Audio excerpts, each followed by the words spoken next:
नमस्कार। बहुत स्वागत है आप सभी दर्शकों का तुला राशि के इस विशेष वीडियो में। जाते जाते क्या देकर जाएगा 2025। जी हाँ, किसी तरह तमाम कष्टों को झेलते हुए मन में ये कामना लिए हुए कि कब 2025 समाप्त होगा। आखिरकार 2025 का अंत आ ही गया। 2025 मंगल का वर्ष था और शुरू के आधे वर्ष में 2 जून 2025 तक तो मंगल नीच की राशि में थे। अब मंगल जैसा ग्रह जो युद्ध और विध्वंस का कारक माना गया है, जब अपनी नीच की राशि में गोचर करता है तो कष्टों की सीमा नहीं रहती। 2025 एक ऐसा वर्ष रहा है जिसे आप जीवन में शायद ही कभी भूल पाएंगे। जितना कष्ट 2025 में मंगल ने दिया उतना तो शनि की 7.5 या ढैया में भी नहीं मिलता, क्योंकि मंगल एक एग्रेसिव प्लेनेट हैं, गति के कारक हैं और बहुत जल्द अपना फल प्रदान कर देते हैं, चाहे अच्छा हो या ख़राब फल। 2025 में लगातार अप डाउन की स्थिति बनी रही। वैश्विक स्तर पर लगातार युद्ध का माहौल बनने के कारण आर्थिक स्थिति खराब हुई। बहुत से लोग जो लंबे समय से कहीं जॉब कर रहे थे, अचानक से नौकरी छीन ली गई और जिन लोगों की नौकरी चली गई, लाख प्रयास करने पर भी नौकरी नहीं मिली। व्यापार व्यवसाय में लगातार मंदी की स्थिति बनी, नौकरियां चली गईं, आर्थिक संकट आया और सबसे बड़ी बात यह कि इन समस्याओं से राहत पाने का कोई मार्ग भी नहीं दिखाई पड़ा। कोई भी ग्रह हो या कोई भी वर्ष हो, जाते जाते कुछ न कुछ अच्छा फल दे करके ही जाता है। तो आइए समझते हैं कि 2025 जाते जाते तुला राशि के जातकों को किस तरह की राहत दे करके जाएगा। ये विश्लेषण आपकी चंद्र राशि के आधार पर किया जा रहा है। तो ये है तुला राशि के जातकों की कुंडली। दिसंबर का महीना आपके लिए आर्थिक दृष्टिकोण से बेहद अनुकूल होने जा रहा है, क्योंकि आपके लग्न के स्वामी दैत्य गुरु शुक्र जो हैं वो धन भाव में गोचर कर रहे हैं और यहाँ पर 20 दिसंबर तक गोचर करेंगे। जब लग्नेश धन भाव में गोचर करता है तो पैसा आता है और पैसा टिकता भी है। सूर्यदेव आपकी कुंडली में एकादश के स्वामी होकर के धन भाव में गोचर कर रहे हैं, तो यहाँ पर महाधनी योग बना रहे हैं और 16 दिसंबर को राशि परिवर्तन करके तीसरे भाव में जाएंगे। सूर्य गुरु का दृष्टि संबंध बनेगा और प्रबल भाग्योन्नति देखने को मिलेगी, क्योंकि गुरु भाग्य के कारक हैं और 5 दिसंबर को गुरु भाग्य भाव में आ जाएंगे। अब भाग्य आपका साथ देगा, धन की प्राप्ति होगी, तो आर्थिक समस्याओं से आप बाहर निकलेंगे और अपने कार्यों को नई गति प्रदान करेंगे। मंगल भी अच्छी स्थिति में 7 दिसंबर को आ जाएंगे, तीसरे भाव में आएंगे और तीसरे भाव का मंगल बहुत अच्छा फल प्रदान करता है। राहु पंचम में है, शनि छठे भाव में है। शनि अभी तक वक्री थे, 28 नवंबर को शनि मार्गी हो चुके हैं और छठे भाव में शनि भी अच्छा फल प्रदान करते हैं। और सबसे बड़ी बात यह है कि शुक्र शनि ये दोनों ही आपके लिए प्रबल योग कारक ग्रह भी बनते हैं। केतु 11वें भाव में बैठे हैं। तो आइए समझते हैं कि दिसंबर के महीने में क्या क्या उपलब्धियां आपको प्राप्त होने जा रही हैं। जैसा मैंने शुरू में कहा कि आर्थिक दृष्टिकोण से ये समय बहुत अच्छा जाने वाला है। सूर्य महाराज आपकी कुंडली में महाधनी योग बना रहे हैं, लग्नेश धन के भाव में बैठे हुए हैं। और इसके बाद एक और महत्वपूर्ण बात मैं आपको बता दूं कि 7 दिसंबर को मंगल जब तीसरे भाव में आएंगे तो गुरु मंगल का दृष्टि संबंध बनेगा। ज्योतिष शास्त्र का सिद्धांत है कि अगर गुरु और मंगल का दृष्टि संबंध बन जाए, सम सप्तक दृष्टि संबंध, मंगल की दृष्टि गुरु पर और गुरु की दृष्टि मंगल पर। तो उस स्थिति में एक्स्ट्रा सोर्स ऑफ इनकम बनते हैं, एक से अधिक आय के साधन बनते हैं। तो दिसंबर के महीने में आपके सोर्स ऑफ इनकम बढ़ेंगे, आय के एक से अधिक साधन बनेंगे, कोई ना कोई साइड इनकम बनने का योग ज़रूर बनेगा। और अगर आपने ये इनकम बना ली, extra source of income develop कर लिया, तो लंबे समय तक आपकी इनकम में वृद्धि होती रहेगी। दूसरी बात यह है कि दिसंबर के महीने में किसी आपके पुराने काम कारोबार से या किसी पुराने क्लाइंट से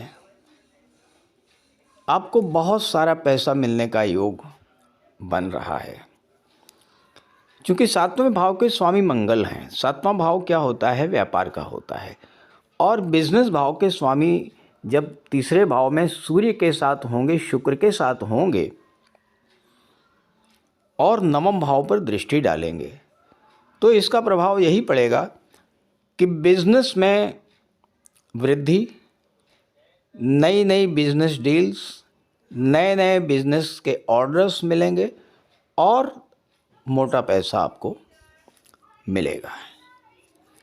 जीवन साथी के माध्यम से भी धन प्राप्ति का योग बन रहा है।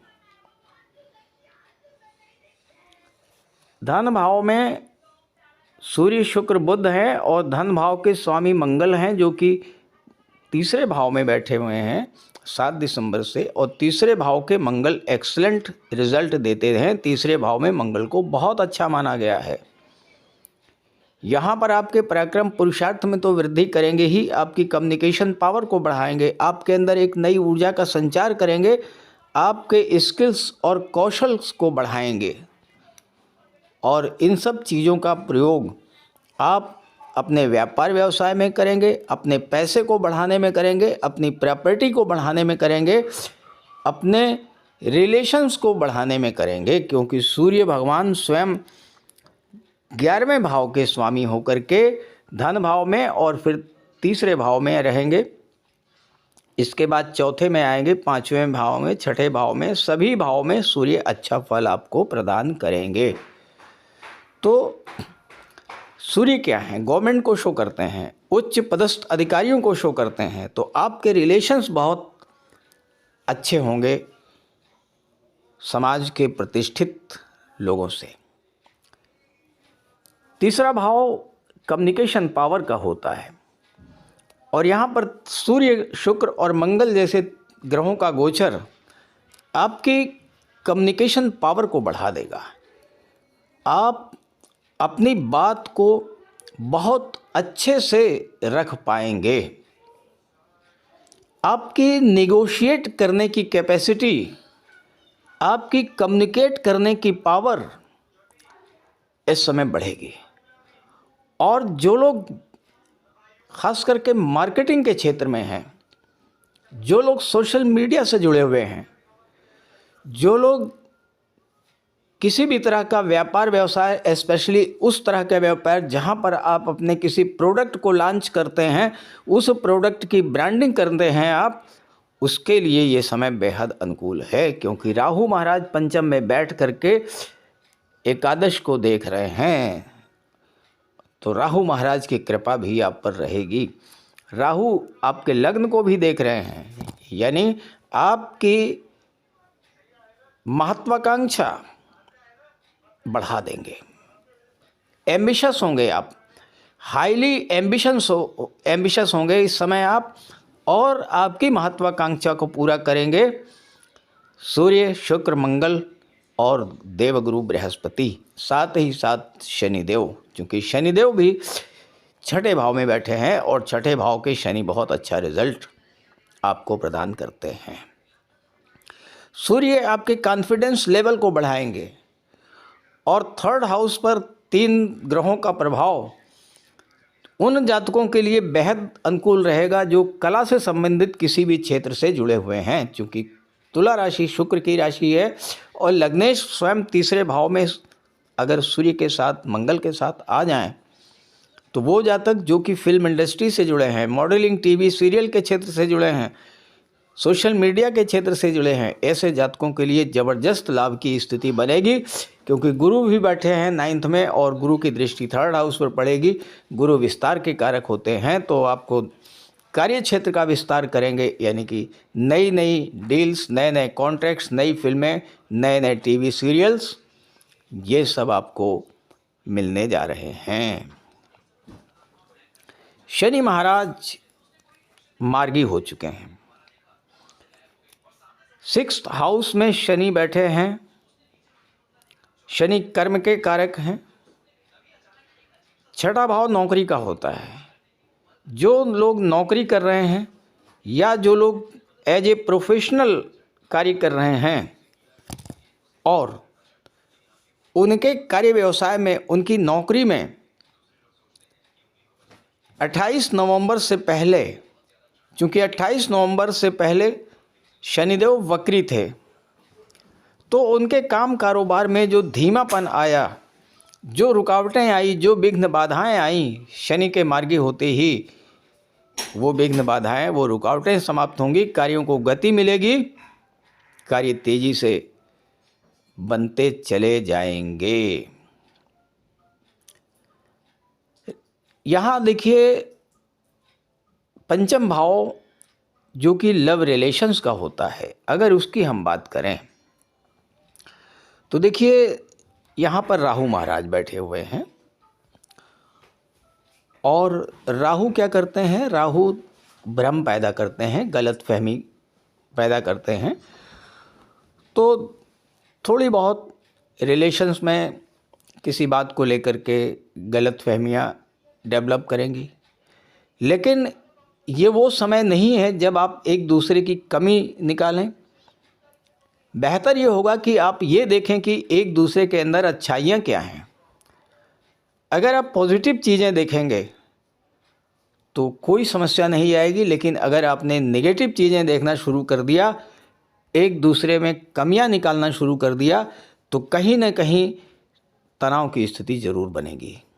इसलिए रिलेशंस को बैलेंस बना करके रखिए। ओवरऑल हेल्थ की बात करें तो हेल्थ के दृष्टिकोण से ये समय आपका अच्छा है।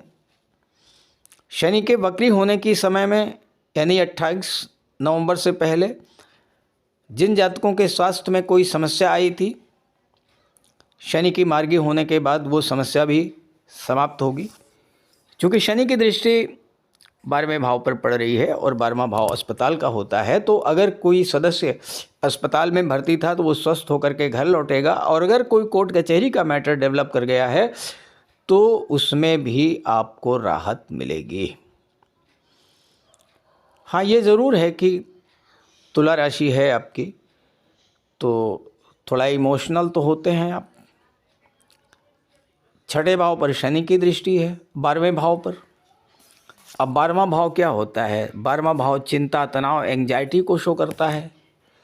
तो थोड़ा बहुत भावनात्मक रूप से कहीं न कहीं परेशान हो सकते हैं, लेकिन जहाँ पर आपका इमोशनल इम्बैलेंस की स्थिति बने, यानी जहाँ पर तनाव, चिंता ज़्यादा बढ़े, तो भगवान भोले शंकर की आराधना शुरू कर दीजिए। ओम नमः शिवाय का जाप करना शुरू कर दीजिए।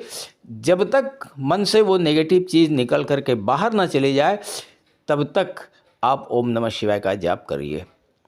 जितना हो सके आप एंग्जाइटी से बचिए, जितना हो सके आप ओवर थिंकिंग से बचिए, पॉजिटिव सोचिए, नेगेटिव चीज़ें सोचना बिल्कुल बंद करिए। और एक्टिवेशन बहुत ज़रूरी है, एक्टिव रहना बहुत ज़रूरी है आपके लिए दिसंबर के महीने में। क्योंकि 6ठे भाव में शनि बैठे हैं। शनि क्या है? शनि डिसिप्लिन को दर्शाते हैं, अनुशासन को दर्शाते हैं, कर्म को दर्शाते हैं, मेहनत को दर्शाते हैं। शनि चाहते हैं कि आप अपना डेली रूटीन बिल्कुल सही रखें, अपना टाइम शेड्यूल बिल्कुल सही रखें। तो अगर आपको शनि से लाभ लेना है तो आपको एक्टिव तो रहना ही पड़ेगा। फिजिकली एक्टिव रहिए और मेंटली भी एक्टिव रहिए। पॉजिटिव चीज़ें सोचिए, कैसे अपने व्यापार व्यवसाय को बढ़ाना है, कैसे अपने परिवार में खुशियाँ लानी है, कैसे धन का संचय करना है, कैसे धन को कमाना है, किस तरह से आपके जीवन में चल रही समस्याओं को दूर करना है, इस पर सोचिए। और चूंकि गुरु 9th हाउस में बैठे हुए हैं, गुरु ज्ञान के कारक हैं, शिक्षा के कारक हैं, गुरु की दृष्टि पंचम भाव पर पड़ रही है। राहु के कारण आपके मन में जो नेगेटिव थॉट्स आएंगे, जो अनजाना भय डेवलप होगा, वो गुरु शांत करेंगे। और अगर कहीं पर किसी बात को लेकर के आपके मन में भ्रम की स्थिति बन रही है, अपने पिता और अपने सीनियर्स, अपने गुरु की राय लेकर के चलिएगा। शेयर मार्केट में निवेश करने से पहले बहुत सोच करके निवेश कीजिएगा। चूँकि राहु बैठे हैं पंचम भाव में, जल्दबाजी में बिना सोचे समझे और किसी के कहने पर कोई निवेश अगर आपने किया तो उसमें नुकसान के अलावा कुछ नहीं मिलेगा। दिसंबर के महीने में तीसरा भाव और दूसरा भाव ये पूरी तरह से एक्टिवेट रहेगा, क्योंकि दूसरे भाव में सूर्य, शुक्र और बुध हैं और बाद में तीसरे भाव में आ जाएंगे शुक्र, सूर्य और मंगल। और ये क्या होता है, तीसरा भाव होता है संचार माध्यमों का। तो छात्रों के लिए बेहतर ये रहेगा कि दिसंबर के महीने में जितना ज़्यादा से ज़्यादा ऑनलाइन स्टडी कीजिए, ऑनलाइन प्लेटफॉर्म से जुड़ करके पढ़ाई कीजिए, तो उससे आपके लिए ज़्यादा बेहतर स्थिति बनेगी, ज़्यादा लाभ मिलेगा। शुक्र आपके राशि के स्वामी हैं, शुक्र प्रेम के ग्रह हैं। शुक्र का लाभ आपको उठाना है। मीठी वाणी, मधुर व्यवहार, इन चीज़ों का जीवन में प्रयोग करिए। शनि क्या कह रहे हैं? शनि कह रहे हैं कि आप इस महीने ज़्यादा से ज़्यादा जिम्मेदारी उठाइए। अगर आप अपनी जिम्मेदारियों से भागेंगे तो शनि के नेगेटिव रिजल्ट आपको मिलेंगे। फिर क्या होगा कि काम कारोबार में समस्याएं आएंगी। तो बेहतर यह है कि मेहनत कीजिए और अपनी जिम्मेदारियों से मत भागिए। तो अगर आप ये सब करते हैं तो तुला राशि के लिए दिसंबर का महीना बहुत अच्छा जाने वाला है, ख़ास करके आर्थिक दृष्टिकोण से बहुत ही अच्छा रहने वाला है। तो इस गोचर का लाभ उठाइए और ये वीडियो, ये जानकारी अपने साथियों को, अपने मित्रों को ज़रूर शेयर कीजिएगा। साथ ही साथ अपने जीवन में चल रही समस्याओं का ज्योतिषी समाधान पाने के लिए मैंने इसी वीडियो के डिस्क्रिप्शन बॉक्स में अपना व्हाट्सएप नंबर दे दिया है। अगर आप चाहते हैं तो वहां पर अपनी समस्या भेज सकते हैं और मैं उसका ज्योतिषी समाधान देने का पूरा प्रयास करूंगा। नमस्कार।